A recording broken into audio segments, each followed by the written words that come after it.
Hiya mates, and welcome back to my channel. If you're new here, my name is Rusty, and this is my channel where I talk about my favorite movies, mostly horror, and my favorite music, mostly metal. And tonight we're going to be talking about a lovely little independent horror movie that I love, and I can't hold it up because it's one that I've had to buy digitally. Um, People who know my channel know that I do not like buying digital. I like everything physical, but a lot of these small indie companies and these horrible streaming services, um, they only, if they do release something physically, they will make an absolutely ridiculous small print run, and so movies can come out the gate at 30 bucks for a DVD, and I'm sorry. It's sort of like a punishment, I think, for not paying, you know, 5, 10, $15 a month for 30 different streaming services. They're like, if you do find a movie that you love from those services, you just don't get it unless you go get it for free. And I do that on occasion, but if I do find them for a reasonable price on Vudu, I will do that as well. So, yeah, I bought this on Vudu, and most of my Vudu is redeemed codes that come in, Blu-rays and stuff that I buy. But I don't know, I think I've bought about 8 or 9 now that were so expensive to buy that getting them for $5 on Vudu is about the only way that you're going to have them, except a free downloaded file. And I only do movies that I've purchased in one way or another. And so we're going to do a couple of those.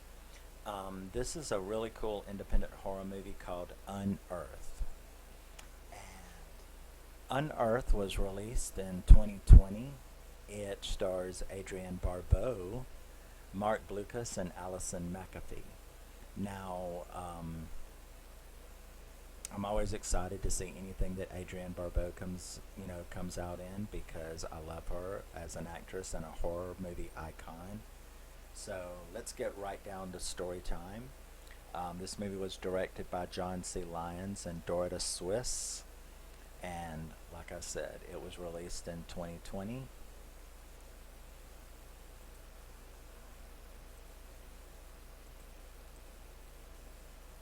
So yeah,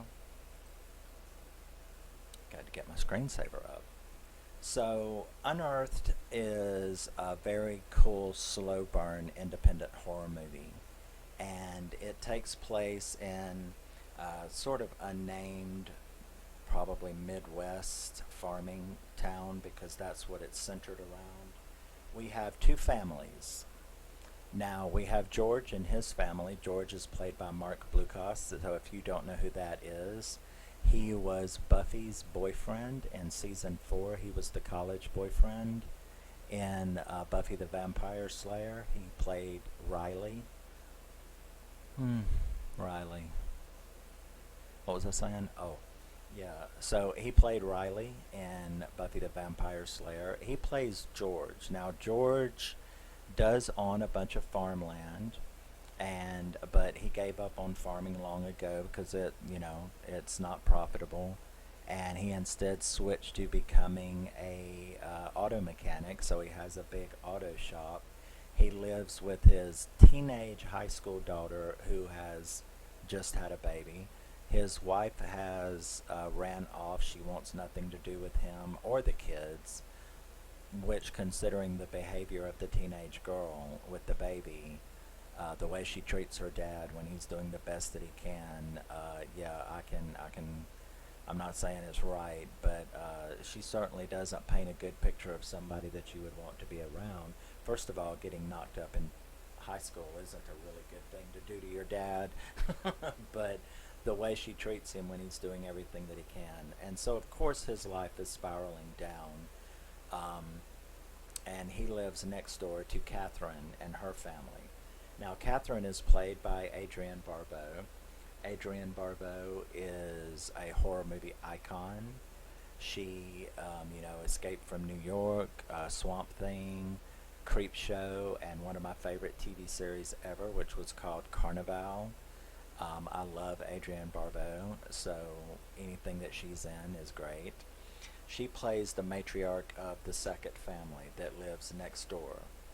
So, her name is Catherine, and she lives, and her husband Joe has recently died. She runs a gigantic corn farm, making corn, and she lives with her son Joe, who is not very happy with her. He, the farm, just like George's farm, her farm has been going down. They had to cease dairy operations and sell all the cows. But she's holding on like farmers do. She's holding on against the big government.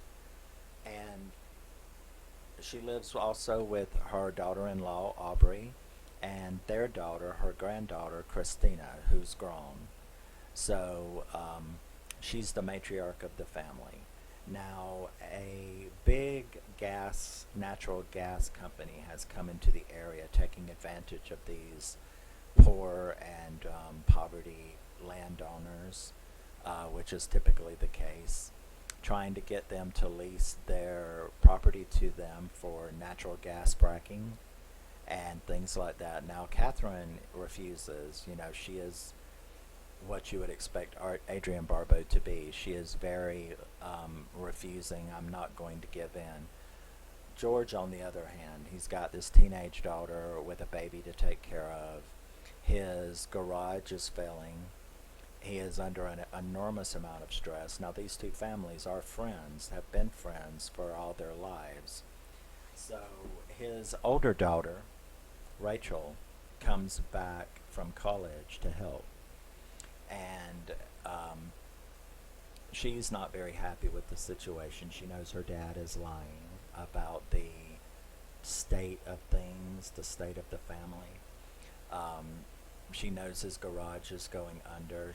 She's kind of a little with her teenage sister because she sees the way her sister behaves when her dad's doing all that he can. So the father is under a great deal of stress, and Catherine is under a great deal of stress. Finally, he gives up, and he finally gives up on the garage as well, because the natural gas fracking company has came around and offered him $1,200 an acre for a lease, with the promises of royalty from the gas. This is the same deal, of course, that Catherine has refused to take. So he finally can't take it anymore. The stress is killing him, and he goes ahead and does it based on, what the company salesman pitched to him. Now, of course, it's a scam. We all know that big corporations do not care about people, and they're out to get whatever they can for as little as they can. But he does it to try to save his family. Now, this causes a very big rift because Catherine, as you can imagine, hates him for doing that. And, he's been having a clandestine relationship with her granddaughter, Christina. So you have those dynamics going on. Now, this movie is a very slow burn. The first 35 minutes are very, very drama-oriented, really deep dive into the emotions and experiences of these families, which I think is great because it's doing what it's supposed to do and setting up these characters to make you genuinely care for them, and I did because of that. Not to mention, and I do want to give kudos to the director, the atmosphere and cinematography of this movie just had me on edge. At first it's really beautiful, but the cinematography and atmosphere of this movie seems to mirror the downward spiral of these families as things begin to happen.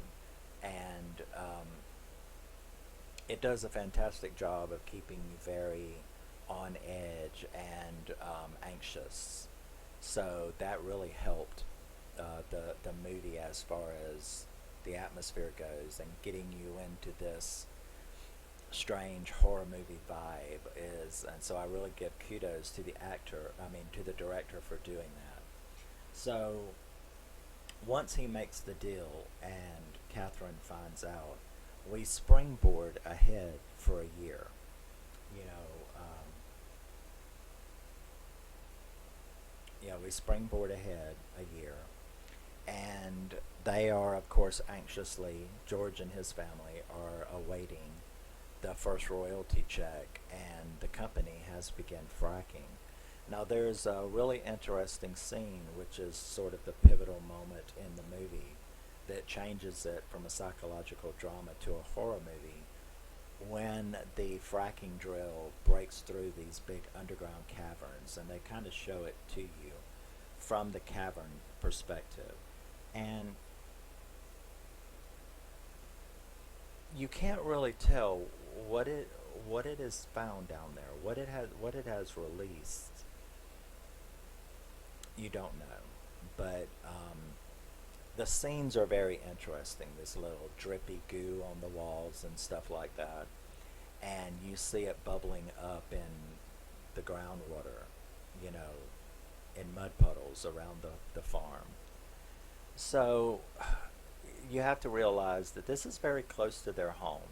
You know, it's got to be less than a quarter of a mile uh, where they're fracking. So you have the dust, and of course it's getting into the groundwater, whatever this thing is. So um, things start happening. Things start getting weird. Catherine, who drinks coffee all the time and makes coffee and drinks a lot of water, she's beginning to cough. Um, she's even begun to like throw up. Aubrey, you know, her daughter-in-law, her husband slammed her hand in the bonnet of the truck with the hood and cut it open, and so she's been coming into contact with the water and everything with this open wound. Now, George's oldest daughter, she's got issues too, because she engages in self-harm with a razor on her thigh to relieve stress from the situation, and that's kind of gross. And the first thing that I saw, or the first thing that I thought when I saw that was, that's a bad place to self-harm, is your thighs, because one, she nicks that artery and she'll be dead in 2 minutes. You know, I'm like, I don't know why you chose your thigh to self-harm, but you might want to switch locations. You know, not minimizing the issue of self-harm, but that's a bad place to do it. So of course she's taking showers and all, and she has these cuts where she has cut herself. So I kind of think as the movie goes along that that's the reason. It seems to affect people differently. George and Christina are the least affected, but then again, Christina doesn't really, you know, she stays in town a lot, and George has went and got a second job in town trying to take care of his family. So he's not on the farm breathing it in or drinking the water as well, but everybody else is.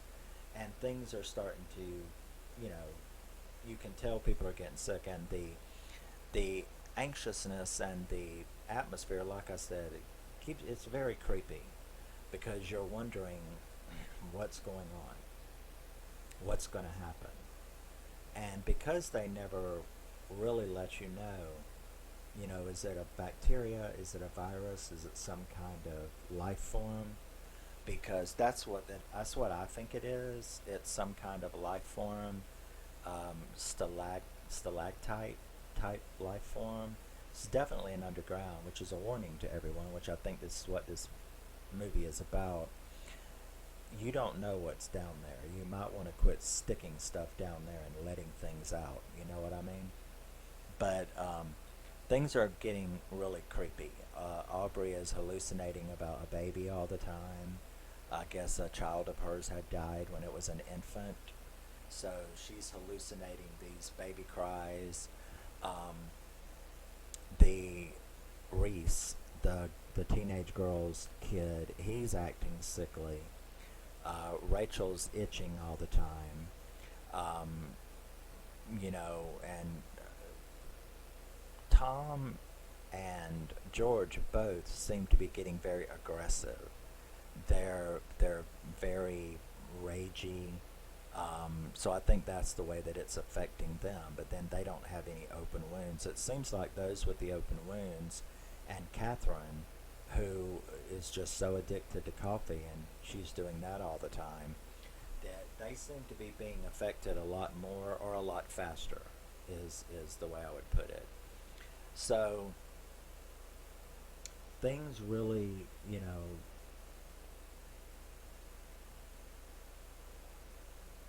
gets crazy at this point.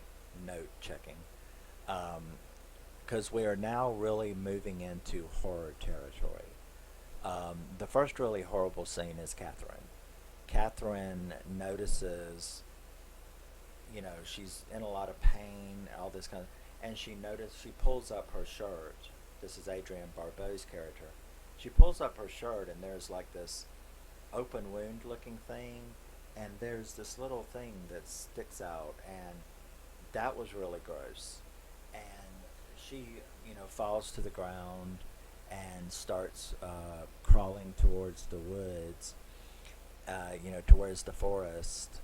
And there's these like tubules, like stalactites, shafts, like long shafts, are like sticking out of her, like coming out of her. And they're definitely organic, and she crawls into the woods and she sort of disappears. So she's been missing for 2 days, and of course everybody else is getting sicker and sicker with whatever's going on. And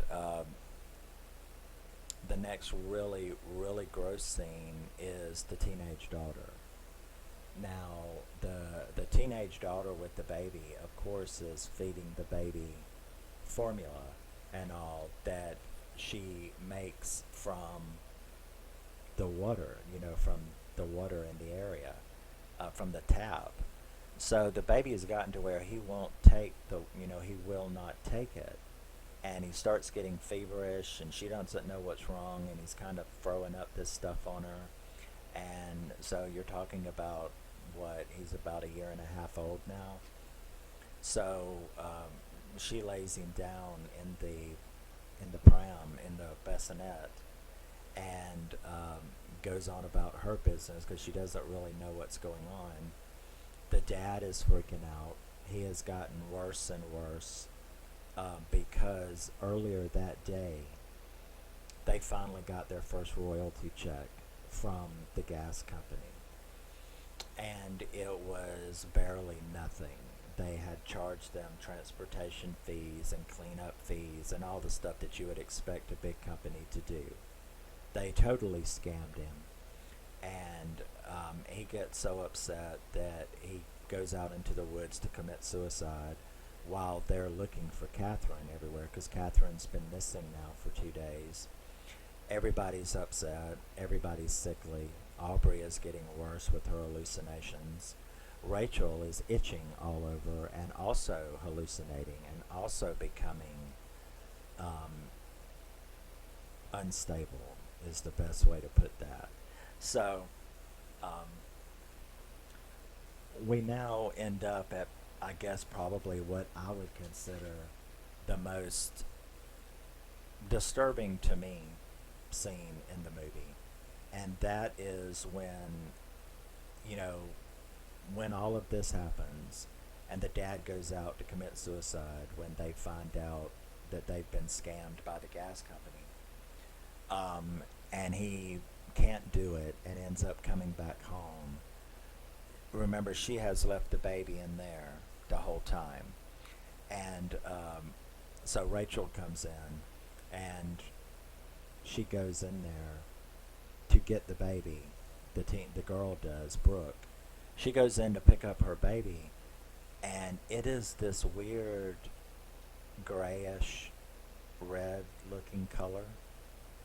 And she immediately she freaks out, and she reaches down to pick it up, and when she picks up the baby, it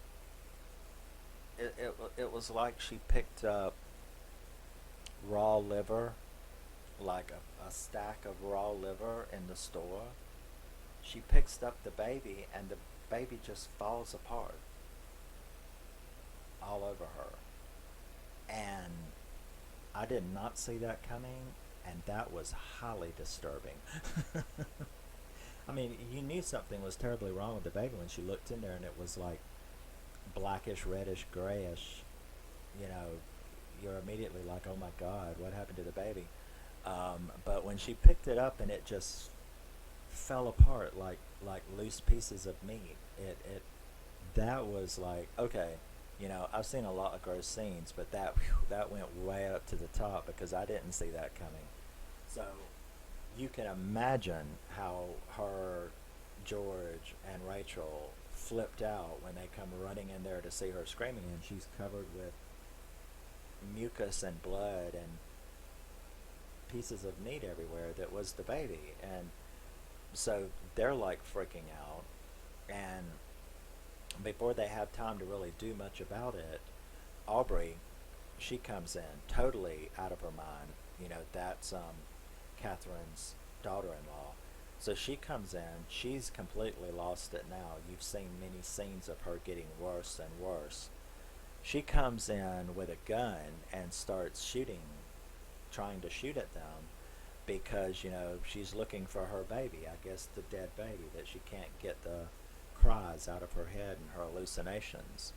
So that was a traumatic scene. I mean, you know, so this movie was really slow for 45 minutes, and then it's like really banging you over the head with some really gross stuff. So, you know, Rachel ends up like bashing Aubrey to death with a bat because she was on top of George, strangling him to death, trying to kill him. So yeah, things have really went there. So um, you kind of switch back out into the woods where the police and Joe, Catherine, Adrienne Barbeau's son, are out in the woods looking for her. She's been gone for 2 days. When Joe and a police officer, about the same time, walk up on Catherine sitting at the base of a tree. And when they walk around the tree and look at her, it's her, but she's got these like stalks, like, you know, sticking out of her, sticking out of her eye, sticking out of her body. It really looked like something out of The Thing, you know? Like, it looked like something out of The Thing. So, this organic thing that they have let loose, that was a really gross scene. And when the cop got close to her, one of the ends of the stalks sprayed this milky substance all over him. And he starts freaking out and runs and jumps in his car and is going away. And he starts like transforming and has a wreck and stuff. So Joe, of course, he's completely freaked out, standing there screaming and crying about his mother. You know, his mom is laying up against a tree with all of these organic looking stalks sticking out of her. And we end up going back to Rachel and Christina.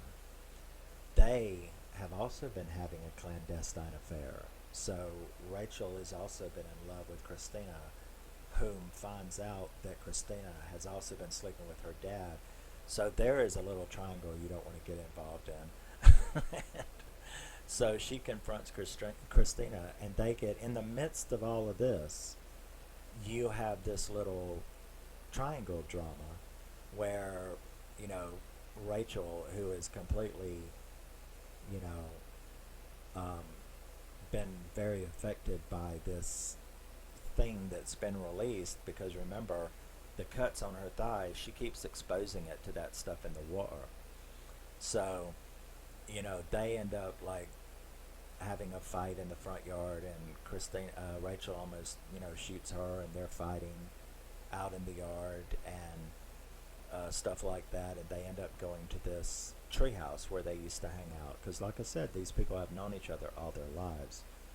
While they're there, Rachel is, of course, getting worse and worse hallucinating when she completely goes off the deep end, and she stands up, and just blood just starts pouring everywhere, especially from her thigh, and she begins to transform into whatever organic thing. Obviously, this is some kind of parasite, and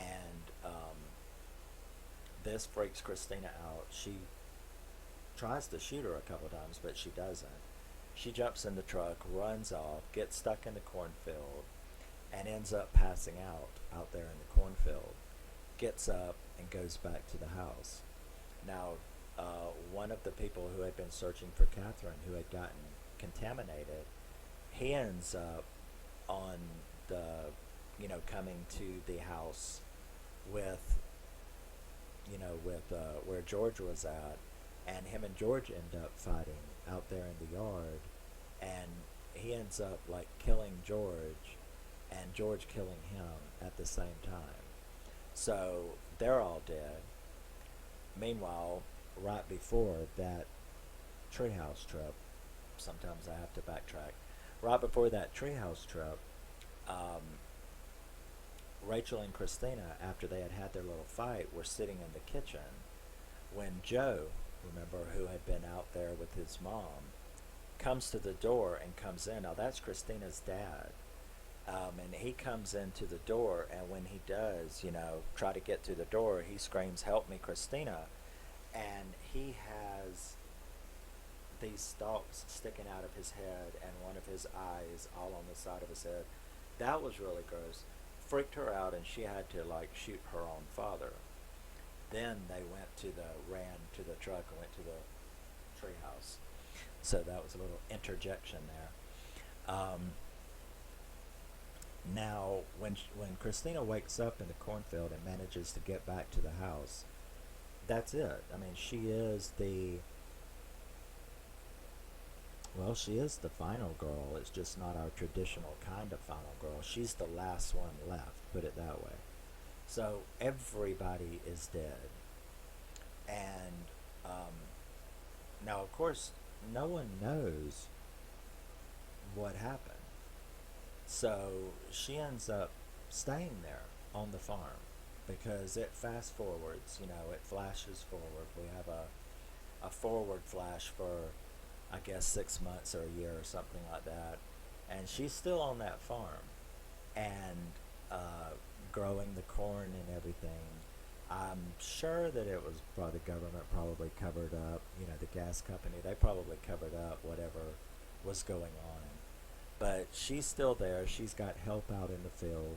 They're gathering the crop for this year's corn crop, and it's being loaded into transport trucks. And that's kind of where the movie ends, because as she watches them load it up and the trucks start going down the road, they're going on their transportation routes, they're going to deliver it to town and to the docks, to the port, to ship out.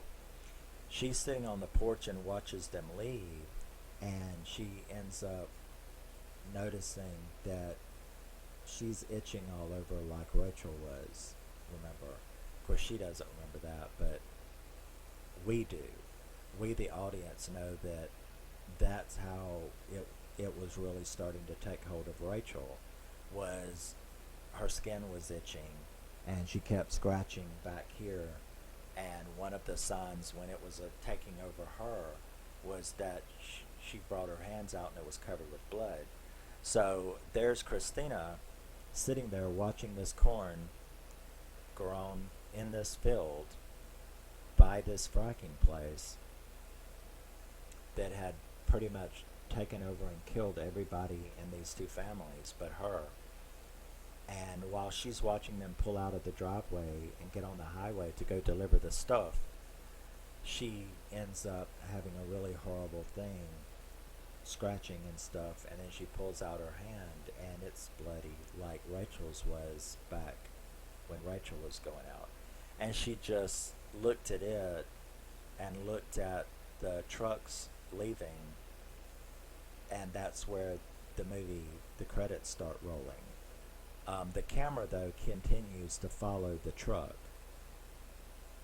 And I think, of course, what that's saying is this thing that this fracking company has turned loose that has killed all these people on these two farms, it is now heading to town and to the docks to be shipped out to wherever they're going to ship this gigantic corn crop to. So the movie ends pretty much saying, here it comes. Whatever was unleashed by this fracking company is going to the rest of the world. And that's where it ends, and you're left going, or I'm sorry, I was left going, that had some really gross stuff in it, and it was a really unique and interesting story, and I wonder what's going to happen now, because this thing is going up there. And I would really love a sequel, because I would really love to know what this creature, I mean, obviously it's some kind of parasitic bacteria creature, but it obviously has intelligence, and it's obviously feeding off of humans to propagate itself. So I would really like to know more about it, and I'd really like to see what happens now that it's getting loose from these two farms due to the produce that these farms are producing. And this is the first batch that's being sent out. So, yeah, that's the way it ends, and it kind of leaves you knowing that whatever that place cut loose is now coming to the rest of the world. And that is Unearth, starring Adrienne Barbeau and Marc Blucas, and released in 2020. I really loved this little indie movie. I thought it was very good. It was interesting to see a horror movie spend so much time slow burning these characters for a good 35-40 minutes. It's a decent, it's a normal hour and a half long.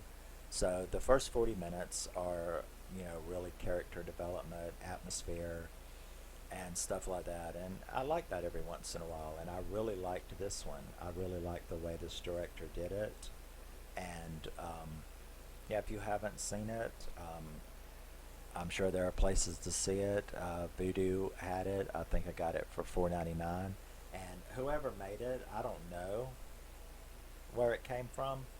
Um, it was damn good though. It was damn good graphics. It was the gory parts were good. Special effects were good. That baby thing stuck, and it will stick as one of the most like disturbing little scenes, because I can't really explain it. The baby was like rotted meat, and it just like fell apart like pieces of meat. It was very disturbing. I was like, kudos for that. You got me there.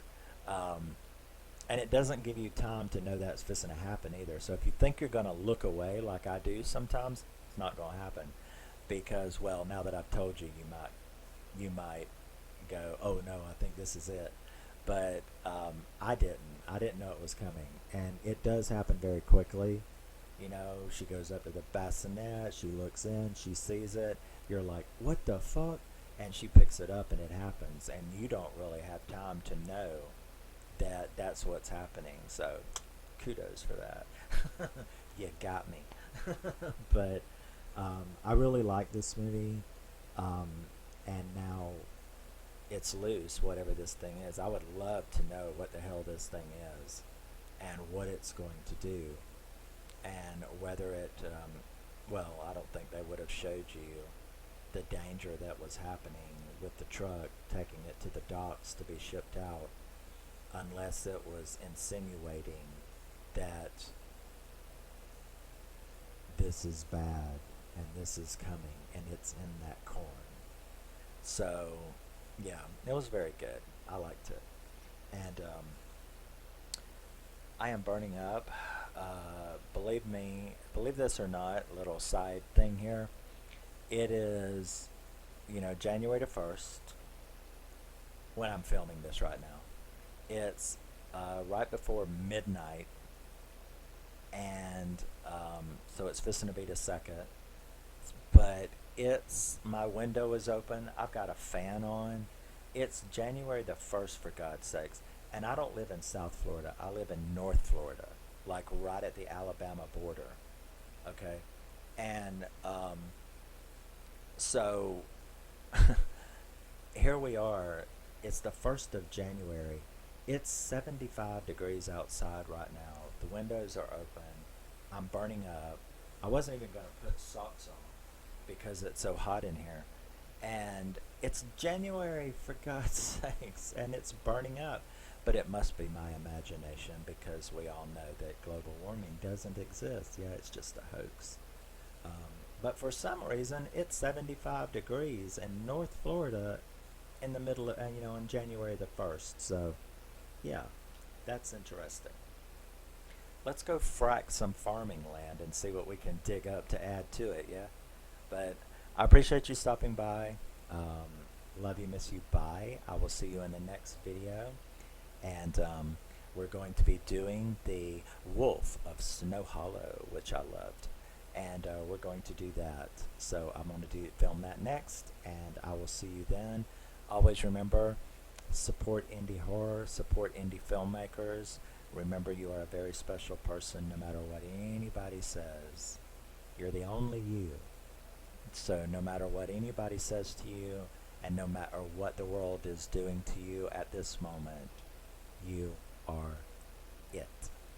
So, love you, miss you, bye. See you in the next one. And I will sign off for now. Thank you for tuning in. Bye-bye, and keep screaming when appropriate.